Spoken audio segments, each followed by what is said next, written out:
Welcome to the Explorer Poet Podcast, an exploration of the blurry line separating our physical world from our abstract realities. Conversations and stories, myths and reality, science and the gods we worship, the esoteric and the everyday.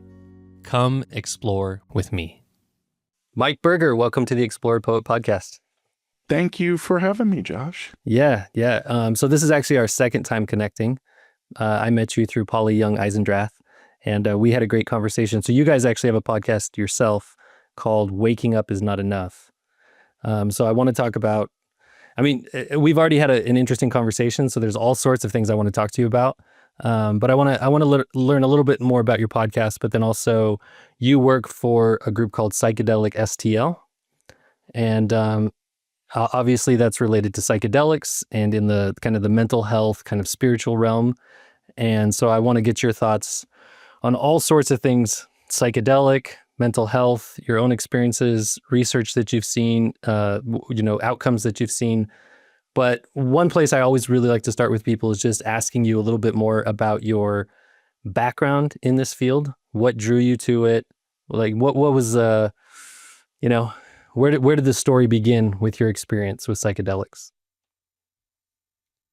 Well, I would say I would describe myself as an unusual child. I had, as many people do, I had a very, very dysfunctional family that on both sides, both of my parents had experienced severe trauma that I don't believe they ever worked through in their lifetime. So my mother was a hidden child in World War II in Amsterdam.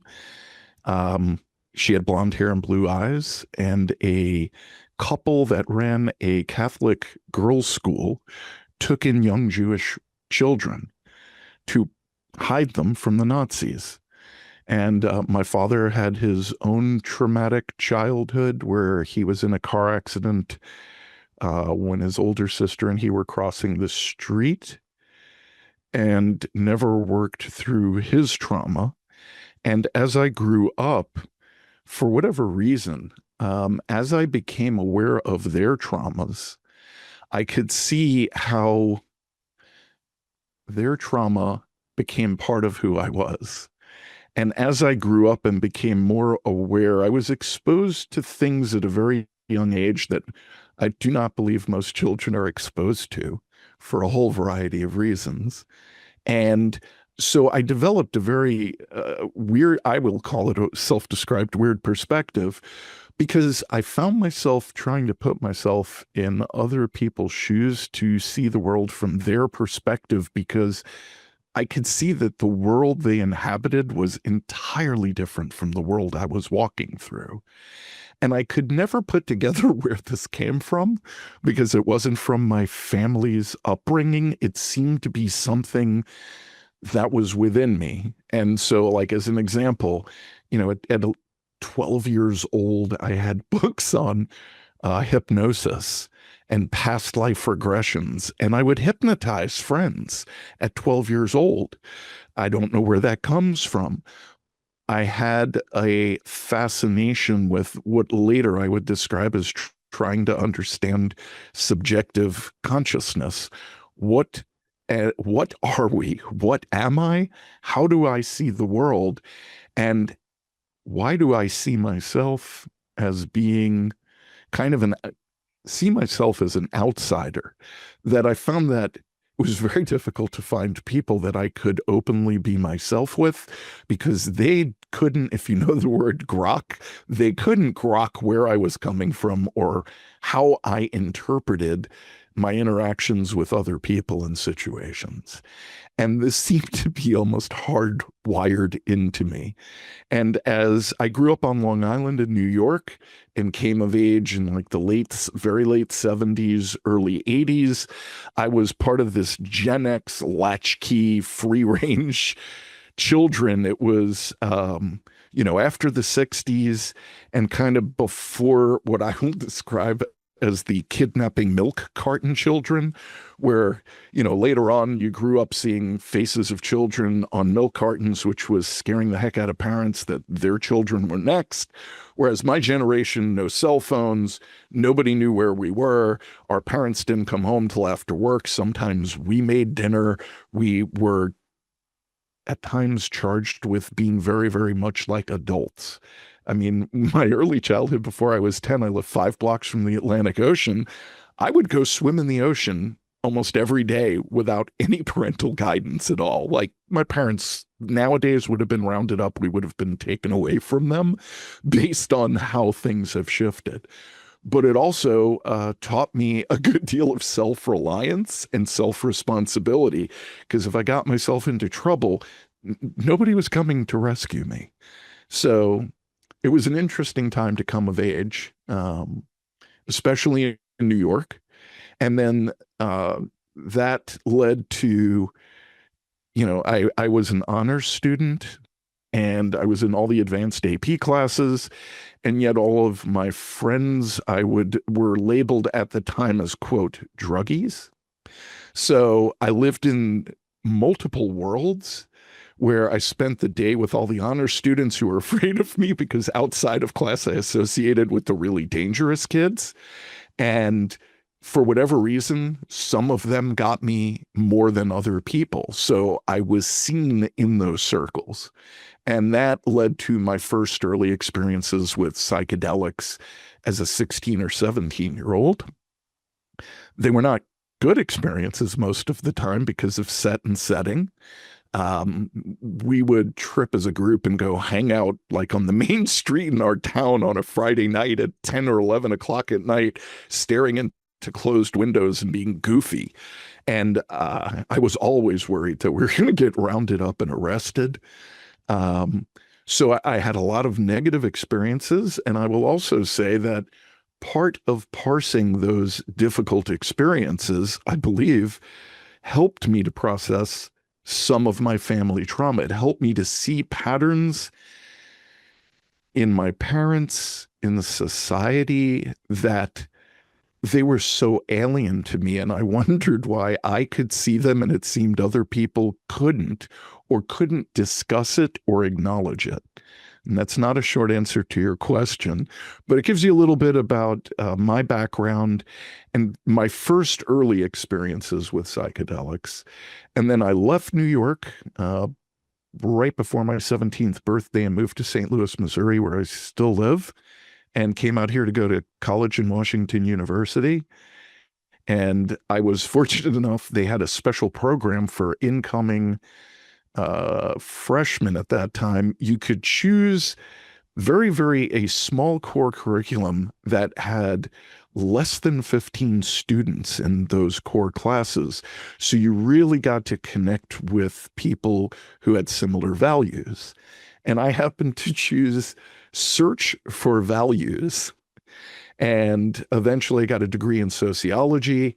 And I met a mentor from the education and psychology department who had he had spent his life in motivational psychology and had developed a measure called personal causation, which is the degree or extent to which you see yourself as at cause in your life. And this is actually distinct from a maybe more well-known measure called locus of control, which was by a psychologist named Roeder. The interesting thing is they are not correlated. And so I met him as an undergrad my first semester. And after my first semester, he asked me if I would like to join his graduate school seminars. So I did 7 semesters as an undergrad in graduate level motivational psychology workshops. So I have a background in motivational psychology, very specifically in, I would say it's deeper, but it's become personal causation as kind of a core map of reality that I use. As an undergrad, I had a friend who introduced me to the work of Robert Anton Wilson and Timothy Leary. And Most of Leary's work, I will say, as a psychologist, is entirely overshadowed and forgotten by his guru stature in the psychedelic countercultural movement. But as a psychologist, he was absolutely brilliant. His PhD or master's thesis, I think it may have been his master's thesis, interpersonal diagnosis of personality. He created a personality diagnostic tool, which was later used on him when he was arrested for allegedly bringing one joint of marijuana across the border from Mexico. And they gave him his own test, which determined whether you go to minimum or medium or maximum security prison. So he answered the questions so that it appeared that Timothy Leary was docile and submissive and that he liked to garden. So he was put in a minimum security prison, which he eventually escaped by climbing over the wall with the help, I think, of the Weather Underground, shaved his head, gave him an ID that he was a Midwestern insurance salesman. He left the country and was chased around the world by the CIA. So his map, his psychological master's thesis, he turned into a video game in the 80s with Electronic Arts called Mind Mirror, which you can still buy on Steam for $5. Now it's got 40-year-old references in it. But that's another map of reality that I have found incredibly helpful, because Leary said personality arises in interpersonal actions. So who we are is interpersonal. So it's different than like trait psychology, or that you have some fixed nature. And I found it at times to be actually life-saving, to be able to apply it when you find yourself in a dangerous situation, or somebody who you feel is dangerous approaches you. Having the flexibility to be able to respond in the moment, not based on fear, but to be able to respond, or I call it response ability, to be able to respond to what's arising in the moment. And I mean, I can give specifics of how I believe it's avoided potentially violent confrontations. And I'm not saying you can be successful 100% of the time, but it's helped me many, many times. And then during COVID, I had been watching a lot of videos before COVID, because another interest of mine is consciousness. What are we? How did we get here? Where do we come from? What happens to us when we die? I had been aware of near-death experiences in the research, the early research on that, and I always found it interesting that mainstream science and most people deny that any of that research can be possible or is true. And yet, to me, it seems so obvious when I listened to some of the stories, or I did breath work with Stan Grof in the early 90s, and he had experiences where, so he created holotropic breath work when LSD was made illegal, and he found that the heavy breathing with evocative music that had a flow to it that took you through this internal process within consciousness, he had participants have flashbacks to previous lives, some of which, I mean, they were able to speak a language they had never known, name specific cities and names and dates of when they lived there. And he was able to go back in the hardbound, handwritten books from a century before and find those names. This is even before the internet. So there's no way these people could know this stuff. And to me, that research, now there's nearly 60 years of it. The University of Virginia has a division of perceptual studies called DOPS, and they've got, thousands of peer-reviewed cases. Now, they are hesitant as scientists to draw conclusions, but it does appear that there's some aspect of consciousness that doesn't seem to get extinguished. And so I've always found this absolutely fascinating, especially the taboo against talking about it. Even more so, that people would get uncomfortable about even contemplating, well, if this isn't all meaningless, what is it really about? And I've apparently never accepted the idea that this is meaningless, that we're here, it's an accident. Consciousness is a byproduct of neuronal firing in your brain. And so I found I found a video with the title on YouTube called Consciousness Without a Brain. And I'm like, really? And it was a talk given to Tibetan monks by Bruce Grayson, who at the time was the chair of the department at the University of Virginia, which I had never heard of. And I'm listening to the 5 categories of consciousness without a brain. And I'm like, so now we have 60 or 50 years of hard data on this. How come nobody knows this? And that's actually how I found Polly. I came across a video with her and Ken Wilbur. Ken Wilbur was one of the foundational leaders in the founding of transpersonal psychology. And she was having a conversation with him about this notion of waking up, cleaning up, growing up, showing up. And there are these stages of development. And then I went online and listened to Polly's podcast, From War to Wisdom. And she goes into the background of her history, why she developed Real Dialogue. And so much of it, the science behind the underpinnings of what she was doing, was something I was very familiar with. And in fact, I did a 9/11 documentary called Improbable Collapse, the demolition of our republic in 2006. And when she watched it, she said, "Oh, do you realize your documentary is in Real Dialogue?" And I was like, well, yeah. It's first person subjective experiences. It's not preaching.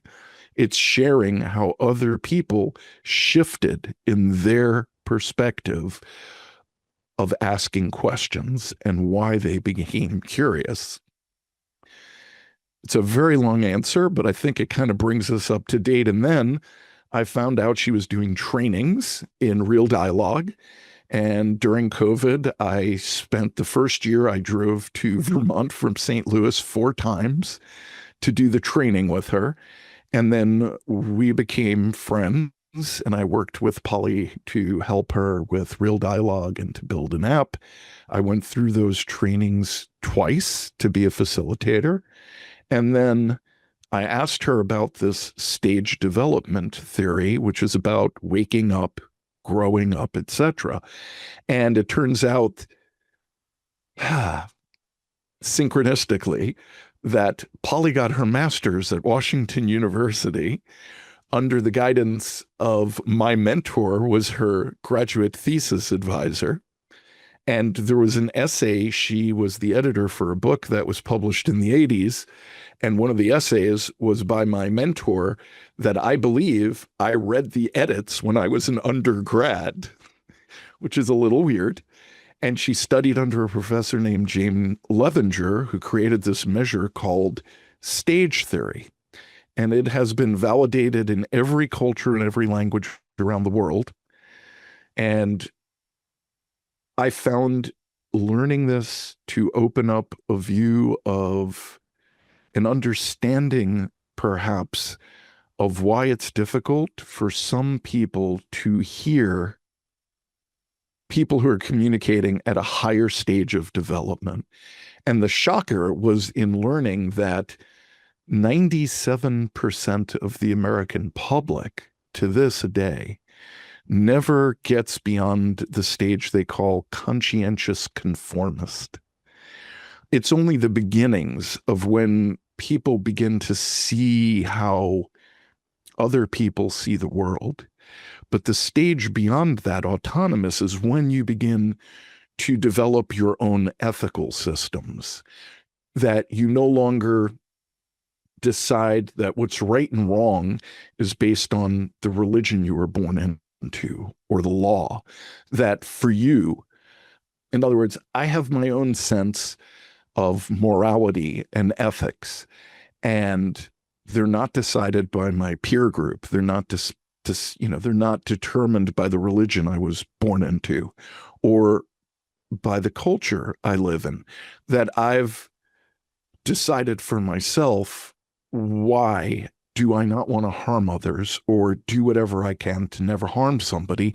If I do, I make amends and I try to make it right and apologize. And I try to live up to a certain standard that I hold myself to, which is I have very high expectations for myself. And over, as long as I've been alive, one of the difficult learnings I've had is that I hold myself to a higher standard than I believe most other people hold themselves to, and that it was irrational to view other people's behavior through my map of reality because they're not there. And so part of the fascination is, believe it or not, the stage theory connects to drug addiction and alcoholism. So I found California, a treatment center that used this model for drug and alcohol treatment because that very few people who move beyond conformity, AA doesn't work for them because it's replacing one in-group with another in-group. So in other words, you can be anti-conformist and form another conformist group of anti-conformists. That doesn't mean you've moved beyond conformity. And so beginning to learn about these stages, I asked Polly, how do we work with this? Because the earliest stage is waking up. And now we have this movement called wokeness, that these people are being divided by whether or not you're woke. They're doing the very thing they're doing the very thing you're talking about. They Right. leave one group to pick another. Like they've graduated from one group, but then they just form another group. Yes. And then the same thing I see a similarity in the psychedelic movement, where people think they're awakened because they've had this transcendent experience. And that's really the beginning of the journey. Waking up is the first step. Then you got to get it all together. You got to clean up your act to eventually actually be able to show up for yourself and others. And so that is what led to the podcast with Polly. Waking up is not enough. Flourishing in the human space. How do we move along this path or journey to developing beyond conformity? And what does that look like? And then that research, since Jane Levenger, her mentor, has passed, that research has been continued and expanded by German psychologists. And the highest stage that Levenger had founded was similar to the language that Ken Wilbur uses, integral. And now German psychologists have basically found an even higher stage, which they call flow. And so if you've been an athlete or have the ability to get so focused that you and everything disappears, like if you're a rock climber or you're a high-performing athlete, they also call it peak performance. And so that now is basically the highest level in that theory about stage theory. So I know I just dropped a lot. Yeah. No, I loved it though. It's all really fascinating, and I could kind of follow the thread as you went through. There's a bunch of stuff that you mentioned that I would like to go back and dive into. I don't think we'll have a chance to get to everything, but maybe we'll have to circle back around another time. The first thing that jumps out to me, so I want to come back to this stage theory and kind of talk through the different pieces of it. But the one thing that jumped out to me early on is you talked about personal causation and locus of control. And I'm not really familiar with you said they were different. And so I'm not really familiar with the phrase personal causation. I think I could come up with some reasoning around it. But to me, maybe it would be more similar to locus of control than what you're talking about. So I'm curious, what are when you say they're different, what are the two differences? And one of the reasons this is interesting to me is because I do look around the world and I wonder how people think about their own lives and how they control their own lives. And I do see a lot of people who do just lean into this idea that they don't have a locus of control. They feel like they're just kind of drifting in an ocean of existence. And so I am curious if maybe this idea of personal causation would be more helpful for some people. But yeah, what are the two differences, or what are the differences between the two? Well, so in locus of control, it's the extent to which you think you're in control And the easiest way to define personal causation is if you look at it as two extremes. One is the person who thinks they're a pawn, in which they're a victim. Everything impinges on them. That when they, quote, try to do, to be at cause, to make a change in their life, they're unable. And then on the other extreme is a person who sees themselves as the origin of their own life. And where it gets interesting is there are paraplegics who climb mountains. So somebody who one might think would experience themselves as helpless or as a pawn that they're unable to do, they can do extreme things if you put your mind to it, and they become their origins. They decide that whatever the disability or hindrance that they face might be, they can overcome it through sheer will. And in doing so, I think that's a perfect example of demonstrating what personal causation is, as opposed to control. You can think you're in control or not control. How does it translate into behavior and what you're able to do to change your life and to get the outcomes that you want? So part of personal causation involves goal setting, and how do you achieve goals, and taking action and taking responsibility for achieving the goals, and being able to realistically perceive your challenges, your obstacles.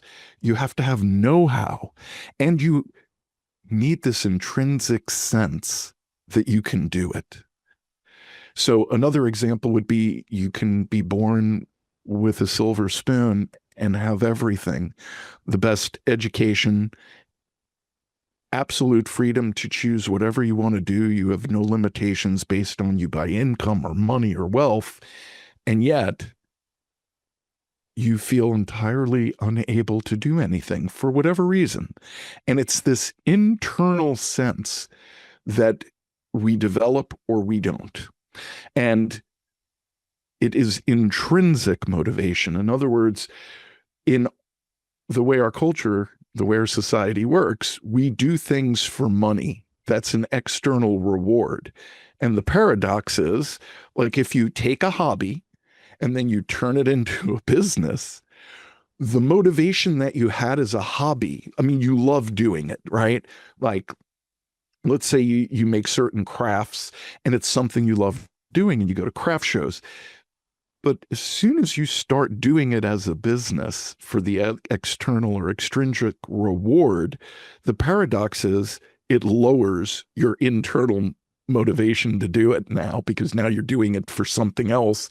And it could be that that pleasure you originally had disappears. Yeah, So, I've seen a lot of people who experience that. I have friends who are very good with art, very good with woodworking. I have a friend who lives on an island and has a boat and goes fishing all the time and catches amazing fish. And every single one of my friends tells me that if they ever had to do it for money, they would probably just give it up. so that's a really good way, I think, of making the distinction between control and cause. And so the other part that's paradoxical, and by the way, paradox is connected to the higher stages of development. Like, at the higher stages of development, you can hold two mutually exclusive ideas in your head at the same time. And like, I would say, I enjoy paradox, things that just blow your mind and you go, this can't be real. And there's a fundamental paradox. So another example of the fundamental paradox might be personal causation. My mentor wanted to go into the inner city schools in St. Louis in the 60s to enhance inner city children's sense of being able to be at cause in their lives. So the paradox is, how can you externally enhance intrinsic motivation? Because by definition, it's an external enhancement. So it's paradoxical. And in this case, how he did it was he actually taught teachers how to communicate to the children as if they were agents in their life. And he actually did do the work, and the findings were a little controversial because it had direct effects on graduation rates, and it was gender differences were significant. So that was some real world application. And so to kind of try to wrap it together, whether it is Timothy Leary's interpersonal map of how we interact and what I call responsibility connects to personal causation.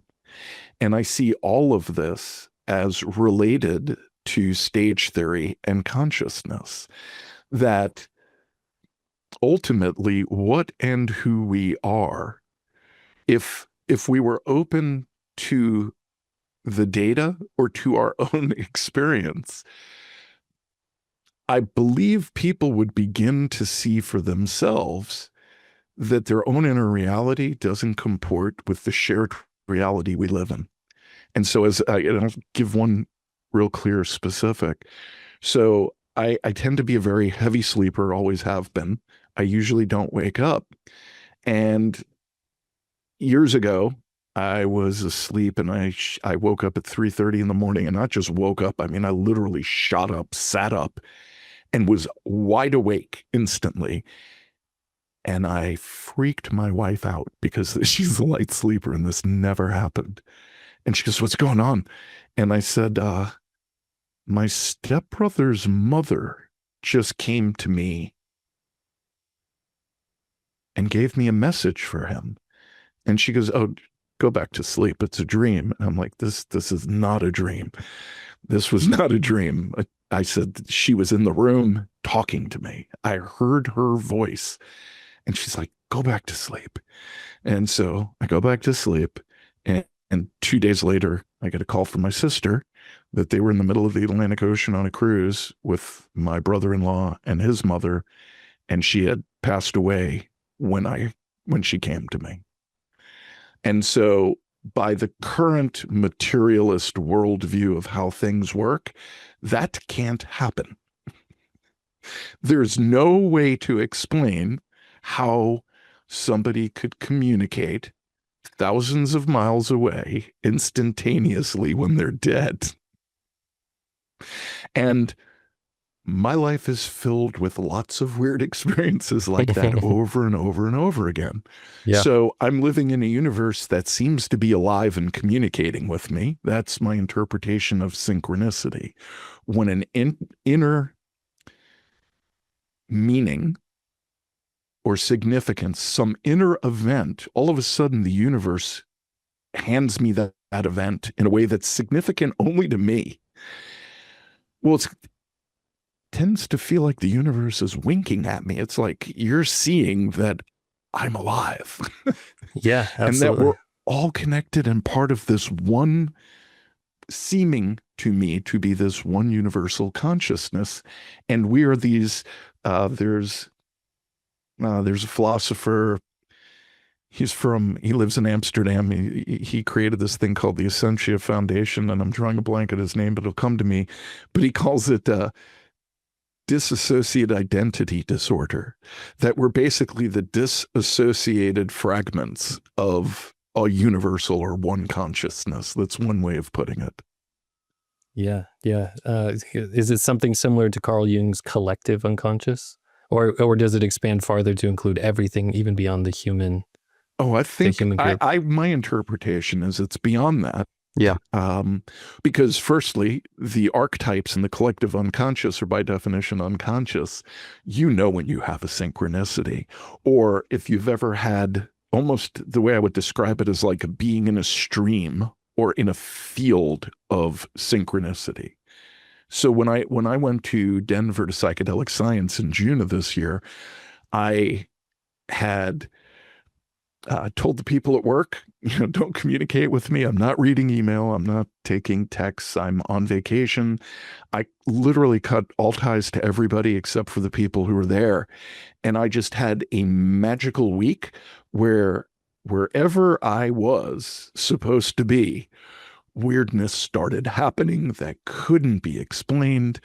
And it got to the point by the end of the week where perfect strangers were coming up to me and going, I felt it too. How is that possible that I'm in your synchronicity? And I was like, because we were all in the room together. Like, I asked a filmmaker who made a film about John Lilly, who was an interesting guy. He created the flotation tank, which at the time he called the isolation tank, and he experimented with psychedelics in the isolation tank. He was also the first person to deeply study and try to communicate with dolphins as part of a working group that he was in with Carl Sagan to communicate with extraterrestrial intelligence. And the filmmaker was there. We watched the film. And afterward, having been a filmmaker, I had several questions, but other people in the audience asked. And then at the very last, she goes, I have time for one more question. So I said to her, you began the film by saying that you wanted to do this because the guy was really weird. And I said, so you were focused on weirdness for 2 or 3 years. Did any of the weirdness bleed into your life? And she kind of got taken aback and she said nobody had ever asked her that before. And then she said, I don't know that I'm going to answer this question. She goes, a lot of weird things happen. She goes, so there's one story I can tell. And she said she called up her friend who she wanted to do the film with, and he was at a film festival in Mexico. And she said, look, I've been looking into Lilly, and it was during COVID. And since he's dead, we can do this with archive footage and interviews. Are you interested? And he goes, yeah, it sounds good. And then he gets off the phone and the person sitting next to him at the film festival says, what's your next project? And he says, well, that was my partner. I think I'm going to work on a film with John Lilly. And he goes, oh, that's interesting. I was wondering what to do. I have all of his family videos and many of his research videos. I was thinking of digitizing them. And that's how they got the home movies from John Lilly, because that person happened to be sitting next to him. And that to me is like a beautiful example of high weirdness. Yeah. Yeah. And then everybody in that theater, everybody had the chills. And afterward, everybody came up to me and said, I felt that. I felt the weirdness in the room. There was like static electricity. And most people, I think, deny or avoid or evade because it takes you out of your comfort zone. And to me, it's a reminder that there's something way more magical going on, but it's really difficult to live in that reality and take care of your family and your responsibilities and make a living. Yeah, well, I talk often on this podcast about the Western world and our mythologies and how they have turned us into what we are today. And I think that the modern world, where we live in the West, we're all very much differentiated in a mythological way. Like the stories have told us what we are, and what we are is separate, and we're individual, and we're apart. And so that's the world that we live in. And so that's the world that we're accustomed to, where everybody's their own distinct thing and everybody's kind of operating in a world separate from everybody else. So it can be very uncomfortable to approach a world where everything's connected.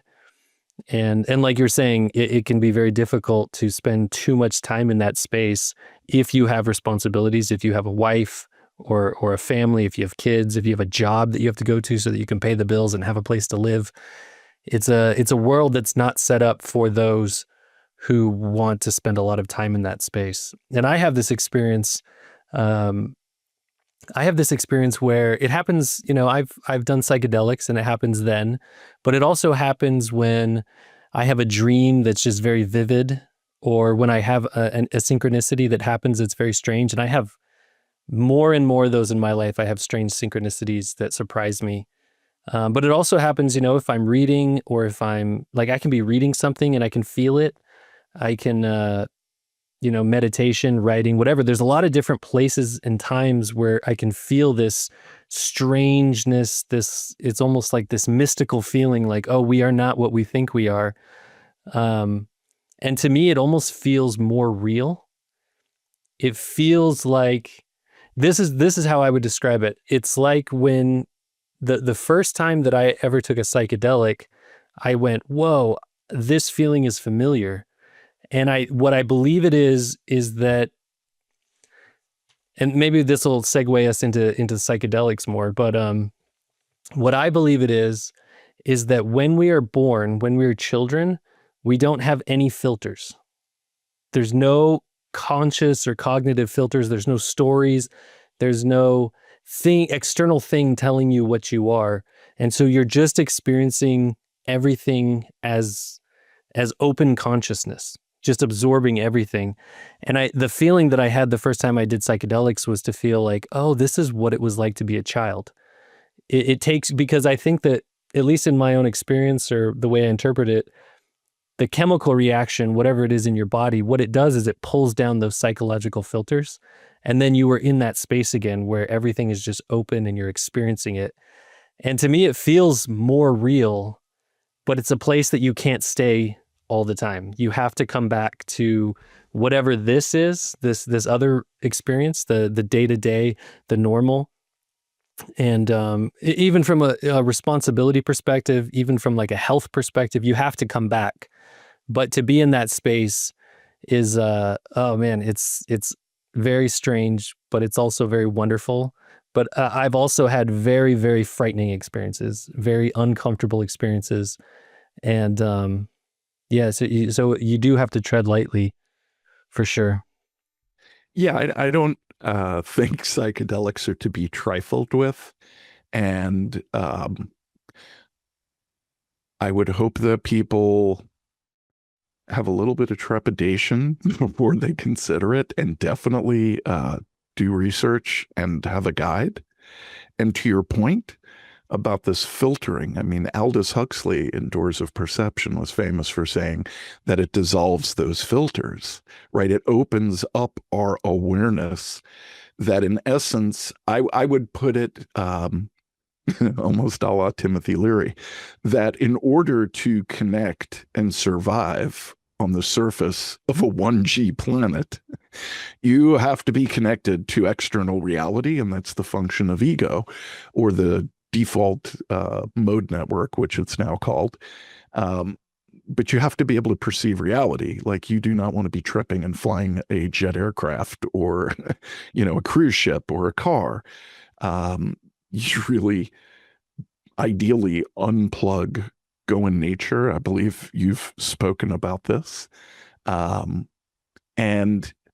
in that wide open, perceptive view of reality, I've also had the sense, in a way, that, this is familiar. I recognize this. And that at times I've had journeys that seemed, quote, more real than this. And for me, the interesting challenge is, so how do I bring that awareness back into my everyday life, where I try to consider how my words and deeds impact other people? And I am very aware that I do choose, or tend to choose, really provocative words. I do try to provoke I can see that in you. Yeah, for sure. Because I do believe, like, that's my little, I don't know what you want to call it. Like, there's this little mischievous part of me that likes playing with the boundaries or finding where the edge is for different people. Like, where are you wrapped in a little ball where if I give it a poke, the ball opens up a little bit and you begin to unwind and go, oh, and you do, maybe you question how you perceive certain events. So in terms of healing and wholeness, I don't know that psychedelics are the only way. They are not. There are all kinds of ways to achieve altered states of consciousness that take us out of the mundane, everyday world, whether it's through peak experiences in sports or hobbies, or intense exercise, meditation, yoga, chanting, dancing. There's so many different ways, drumming. There's so many different ways to break trance, because consciousness, our everyday reality, is a trance. So I became a certified hypnotherapist like 35 years ago. And I was an unusual hypnotherapist because I would express to my clients that I believe hypnosis is a metaphor. We move into and out of various states of hypnosis every day. If you've ever walked around looking for your glasses and they're on your face, or looking for your car keys and they're in your hand, if you've ever had that experience where the best experience is if you drive, who's driving the car? You're listening to something on the radio or a podcast, or you're talking to somebody hands-free on a phone. Your awareness is not 100% driving that car. Your unconscious has learned over time, like when you're a beginning driver, especially shift, you have to pay attention, you have to focus. But eventually it becomes muscle memory, it becomes automatic. And the only time you come back into your body and into the car is when something happens where you got to respond. And another example will be you drive somewhere and perhaps you habitually go to a specific restaurant or exit or place, and you find yourself going there even though that's not where you're going that day. Or you have no ability to recall all the exits or what you've seen before you get off the highway. It's like you got in the car, you got on the road. The next thing you know, you're at your destination, and whatever transpired in between, you weren't even home. And I believe that's a pretty good metaphor for how we experience our everyday life in reality. And that in this automatic mode, we go to work, we do the dishes, we put the kids to sleep. Having these ecstatic, transcendent experiences, what I mean about how do we bring these back and integrate them, is this magical existence is always there subjectively. And you can see that in your everyday life because it's how I believe it's in how I view reality. How do I make meaning of my experience? And so I'm not saying everything has to be magical or mystical, but I can have a view at times where things seem to be happening that are significant and that I seem to be in the flow. So I'm not necessarily the one, quote, making it happen, but where I put my attention and how open I am to whatever arising. Like it was such a clear experience for me this year in Denver that it was this ability to just be very, very present and not try to push or pull and just see what happens. Like the first time I went, I was like, well, this is a really expensive trip. I'm going to get the most out of it. I'm going to be in every room for the full thing. I'm not going to miss a workshop. And this time I was like, I'm going to go to the ones I like, the ones that I think will be the most significant for my experience. And I'm not going to get uptight about whether I'm in the room or not, because as long as I'm here meeting people and interacting, that's what I'm here for. That's, for me this time, that's the journey, is making these connections. Yeah, that's a really good way to go about just your life in general. Like, I think that in almost every situation, it's almost inherent to us that there's something we want to achieve, something we want to get out of it, something that, we're consciously thinking about, some outcome, whether it's, if you're at a social interaction, it may be as small as, I hope these people like me. And if you're going into a sales call for work, you're thinking, I hope I can close these guys. I hope I can make a sale. And in every situation, there's almost always these little things that we want. But this is something that I've only come to try to practice for the last maybe year or two, just going into any situation, not wanting anything, just being there.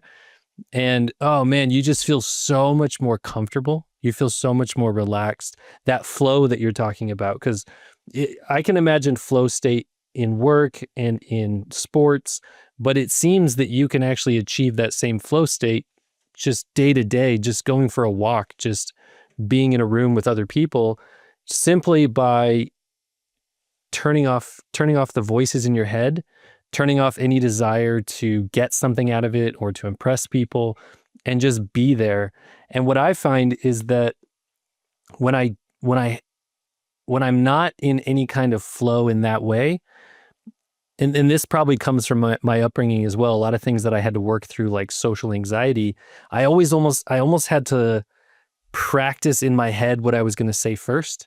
And I had to kind of imagine myself doing it and then doing it.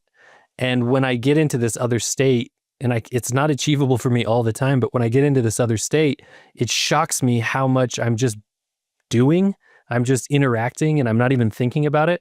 And then afterwards, I'll compare that version of myself to who I was in the past, and I'll go like, whoa, what was that? How did that come out of me? It's so very different because your ego, I think for me, I describe it through my ego, where my ego just kind of steps aside and just lets kind of the more genuine self just kind of interact with the environment and be happy with whatever happens. That was what I was alluding to by the push and pull. In other words, I'm not thinking about trying to, quote, do, achieve. You used the word outcome. I had just written it down before it came out of your mouth. I mean, it's that notion that I'm whether it's transactional, that I'm trying to achieve an outcome. If I just can show up and be present with whatever arises, and I have the flexibility to respond in a way that I interact with someone, it's genuine. They know that I'm genuinely interested in understanding their view of reality. How do you make your map of the world? And the most difficult people to do that with are the people who hold diametrically opposing views to the ones I do. And that's been part of this journey with Real Dialogue, with Polly, with Psychedelics, is increasing, and I believe the word that I like to use is about tolerance, the ability to tolerate views that I can't stand. And differentiate a person's view from their being. You may hold a view that you can be a white supremacist, right? I may vehemently disagree with you, but if I start judging you and making you into an other or an enemy, I know that I can never have a relationship. I can never have peace with you. And I can't think of the gentleman's name. There's an African-American musician who and he was a jazz musician, and he befriended this white patron, and it turned out the white patron was the grand dragon of the local Ku Klux Klan. Do you know about this? I don't know his name, but I know the story, and I think, in fact, he's been able to become friends with so many KKK members that they even will come to him and give him their robes. So he has like a stack of robes. Yes, they give him their robes. Yeah. And so he is the embodiment, I believe, of why tolerance, where you can go with tolerance, right? And it was just by showing up and sharing space and time with this person that this person changed his entire view of reality, because most likely he had never been in proximity with anybody like this guy. Yeah. And so tolerating difference, it means stepping out of my comfort zone, not judging, trying to be present, and then through Real Dialogue, like with Polly's work, asking myself, why do I feel this way? Why am I getting activated? What, in the past when I was younger, I would try to shift other people's perspectives, and I was coming from judgment. And I'm sure I still do from time to time. But to me, that's part of the integration work of that psychedelic journey, is in that space, or in that absence of space and time, I'm one with everything. So when I seem to come back and remember myself as something independent and separate, I'm still connected there. And so if I can approach you as another aspect of myself or of this larger whole, right? That in essence, and these are not original thoughts. Alan Watts said this, Aldus Huxley, many great thinkers have said it's like we're realizing ourselves into this planetary entity. And I think Alan Watts said, in science fiction, we thought our brains would get bigger and our heads would get large. And he said 60 years ago, eventually they're going to put a little thing in your brain and you're going to jack into this thing where you're going to be connected to everything. And eventually that will become what we currently call telepathy. And so in the 80s, Leary differentiated that by saying, when he was working on his software, Mind Mirror, that we're all going to live in screen realities. And he happened to have hit it right on the head, that you're going to be able to select whatever, in the words of Robert Anton Wilson, would refer to it as like a reality tunnel. We all live in these reality tunnels, how we see the world. And generally, we don't try poking against the edges to see if we can open that tunnel up to something wider. We stay in that tunnel, we stay in that lane. Many of us do so most of our lives. And there's this, going back to maybe touching on these beliefs about the stories we're told, right? I'm some solid, fixed, unchanging entity. So one of the words Leary would like to play with was the word adult. If you look it up in the dictionary, the word adult is the past participle of the verb to grow. It is the final mature form of something.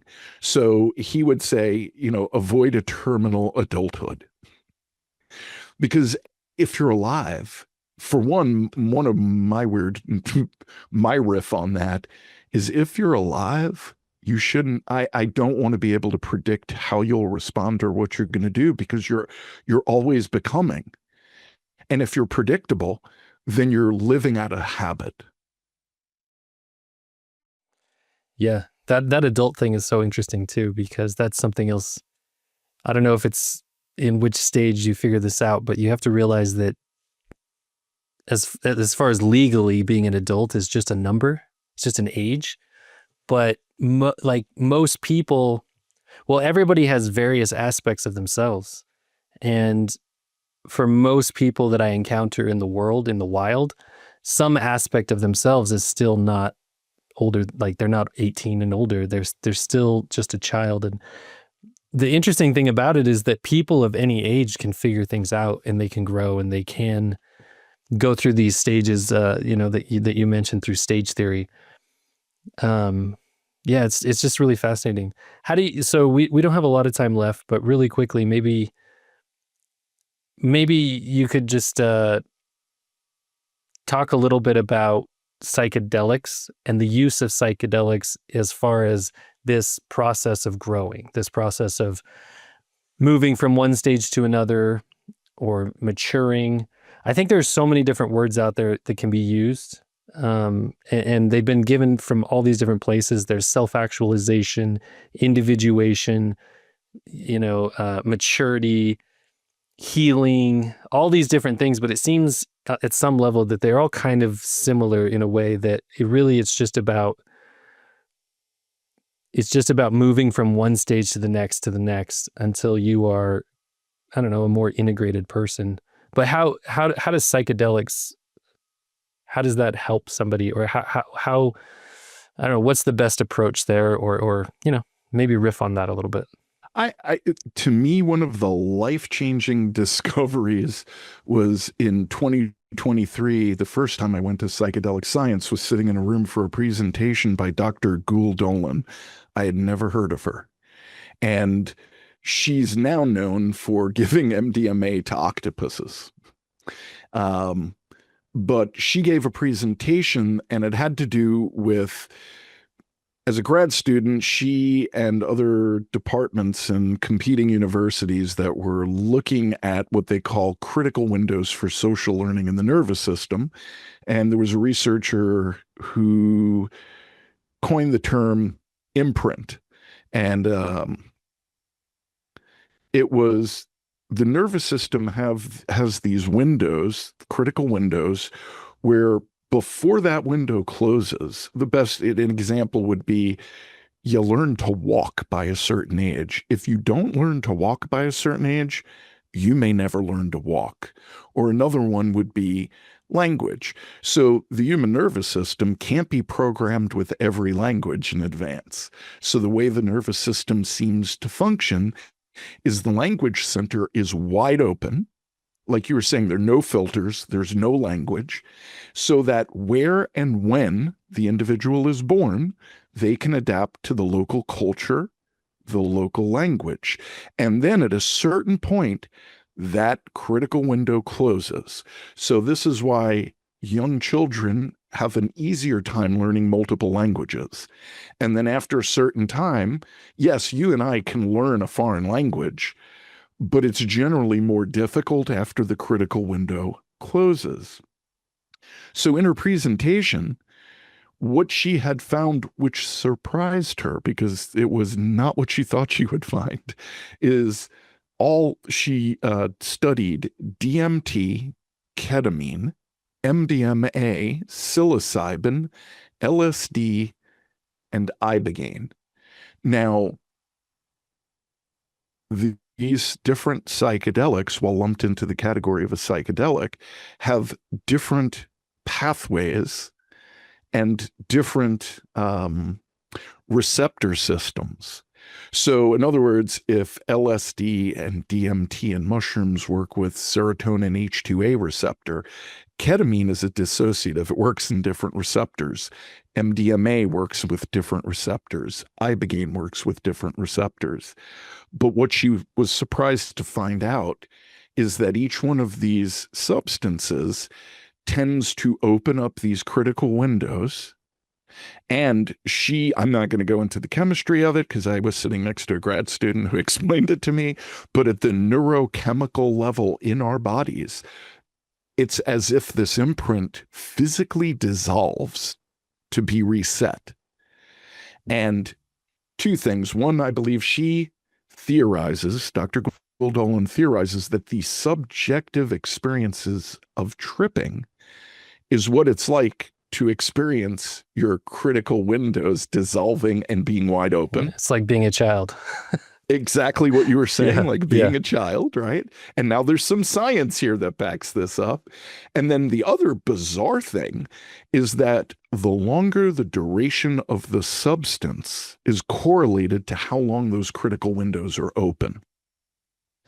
And what blew my mind was that Timothy Leary wrote an essay in 1965 that was published in the Journal of Linguistics and Semantics, and S.I. Hayakawa was the editor, and he had wrote a paper in 1965 theorizing you could use LSD to re-imprint. And so after I sat in that room with her, I sent her his paper in an email, and I said, are you aware that Timothy Leary wrote this paper 60 years ago and you've proven what he theorized? And she said, I wasn't aware of it. It's good to know we were working on the same thing. And then she did a study with another person who worked with octopuses. And the guy, this other researcher, they had talked about potentially giving octopuses MDMA. And so he FedExed her his octopuses and then flew to her lab the next day. And they gave the octopuses, you can say octopuses or octopi, but they gave them MDMA. And what was significant is these octopuses were asocial. They did not have social behavior. There's only one species that even hunts together, and that's all they do.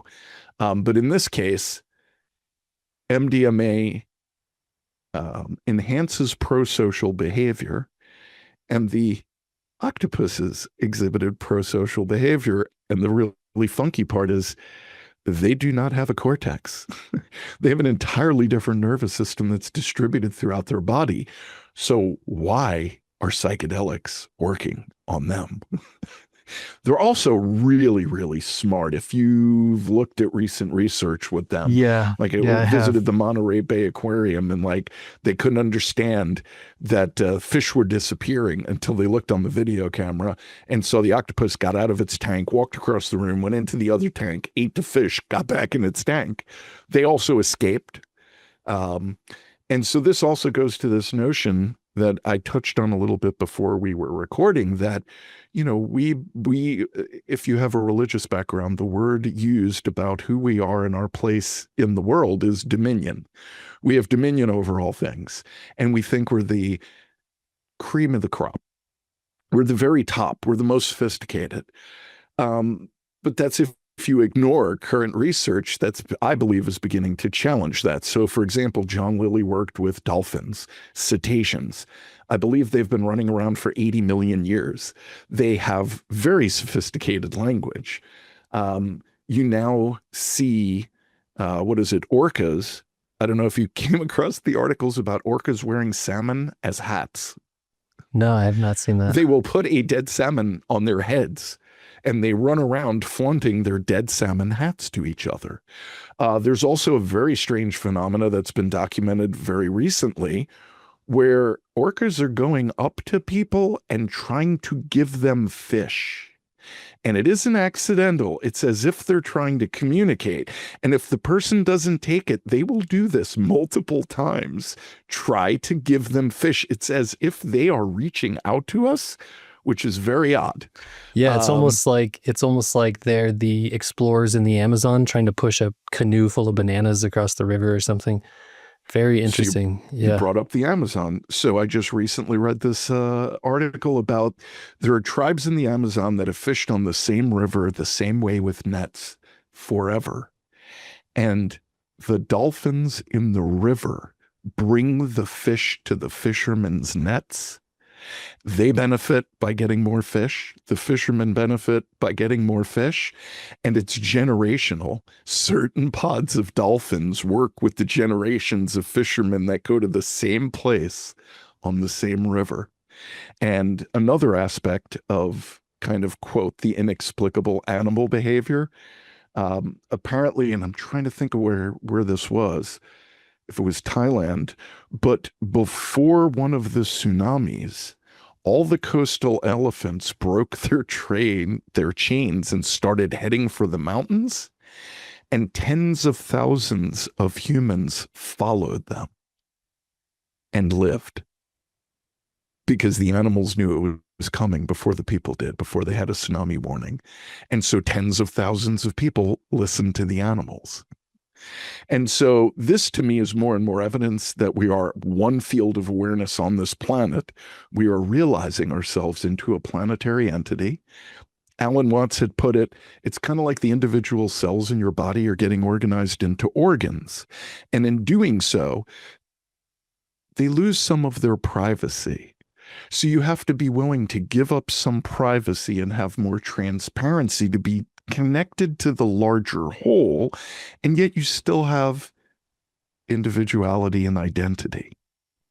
And I believe, this is just a personal opinion, that this is part of this process. And we seem to be at a point in evolution on this planet where I believe Buckminster Fuller put it, utopia or oblivion. Like, it's our choice, and it's going to come down to what seems to be the very last moment for us to make this choice. Because one of the things I've noticed about my fellow species is we tend not to change until we have so much pain and trauma that living with the pain and trauma becomes more difficult than changing. And so this to me is connected with psychedelics. By opening up those critical windows in which we've had these ingrained learned habits and seeing and experiencing what it's like to be unchained, to be that child, to have that wonder and awe, to feel the connection to something much bigger. And of course, as you pointed out, and I've mentioned, to be clear, not all psychedelic experiences are enjoyable. There can be dark material and dark entities or weirdness that comes up. And I can still learn from those experiences, but these things are not to be played with, trifled with, not without doing a lot of research. And I believe in listening to some of your podcasts talking about it, like you took a very thoughtful approach to this. And you had mentioned the one time you kind of jumped into it without that preparation, and it didn't go as you had hoped. Yeah. Yeah. I've had very, very difficult like one in particular, one very extremely uncomfortable, long lasting, difficult situation with it. Um, Even with the situations that were good, that were fun, that were kind of, some of it was fun, but some of it is just that feeling of like being enlightened, like, oh, like making connections, understanding things. Even those, it takes a long time. Once you come back to just the regular world, it takes a long time, like months, years, to really integrate the things that you actually discovered into your real life, to change the things in your life to the point where, you might shift boundaries, you might change your way of reading people, you might change certain relationships, you might change jobs, you might just change your life in a lot of ways, but all of that stuff takes time. But I would say even with the situation that I had, eventually I was able to come back and figure out how to integrate that as well. And that has been one of the bigger learning experiences and most helpful experiences. And really the lesson that it taught me was just that I was resisting everything too much. I was just being too resistant, and I needed to just relax and feel and just relax and be. Yeah, I believe that while there are inherent risks, that overall these type of therapies related to psychedelics, especially with a good guide, being in a safe environment, a good setting with a good mindset, I feel like these are the things that could help us move towards an answer to our societies, an answer to our human nature that we haven't really figured out yet, that could potentially prevent us from that catastrophic event you're talking about. Hopefully we don't have to hit rock bottom before we turn around and come back. Yeah, but well, Mike, I've taken up a lot of your time. We're about 10 minutes over, so I really appreciate you taking the time. This is really interesting to me. I could talk to you like this forever if I didn't have to pay my editors to edit it all. But really appreciate it. And if people want to find the type of stuff that you're doing, the work that you're doing, where would they find that? Where would they find you? Psychedelic STL.org, and look at MAPS, the Multidisciplinary Association for Psychedelic Studies, maps.org, and the research, Gul Dolan's lab. Many of these things are linked in articles on our website, which is still under development. The 501 that I founded is only just turned 1. So we're kind of at the beginning of our journey. And I just want to go back to reiterate what you had shared about setting, having a guide, not jumping in, and not believing that you're a guru or a shaman after you've had this transcendent, awe-inspiring experience.